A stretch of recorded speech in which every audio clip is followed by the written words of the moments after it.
View আপনারা দেখতে পাচ্ছেন আমি ব্লগ ভিডিও করার জন্য চলে এসেছি।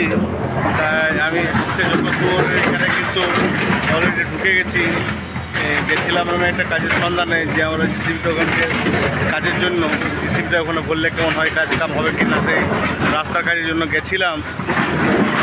হঠাৎ আমি কিন্তু জগৎপুর দিয়ে বাড়ি ফিরছি, প্রবলেম চলছে স্টেশন থেকে মনে হচ্ছে রাস্তার কাজ হচ্ছে।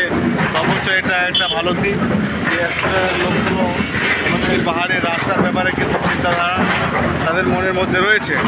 অবশ্যই করলে পরে পাথরের ব্যবসাটা অবশ্যই কিষাণ রাজ্যে ভালো চলবে, কাজ করতে সুবিধা হবে এবং যানজটের যে চাপ সেটাও কিন্তু কম হয়ে থাকবে। রাস্তা খারাপ থাকলে গাড়ি ভাঙতে কম হবে। তাই আমি ধন্যবাদ দিচ্ছি, এই খুব ভালো কাজ। গোটা পাহাড়টার রাস্তা যদি এইভাবে যদি মেরামত করে দেওয়া হয় তো গাড়ি সত্যি খুব অত্যন্ত দ্রুত গতিতে কিন্তু আসা যাওয়া হবে এবং লোড এবং ড্রাইভারদের যে সময় সেগুলো কিন্তু অনেকটাই বেঁচে পড়বে।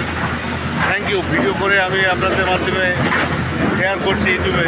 তো কেমন লাগলো আমার ভিডিও অবশ্যই আমাকে একটু জানাবেন। Thank you all of you.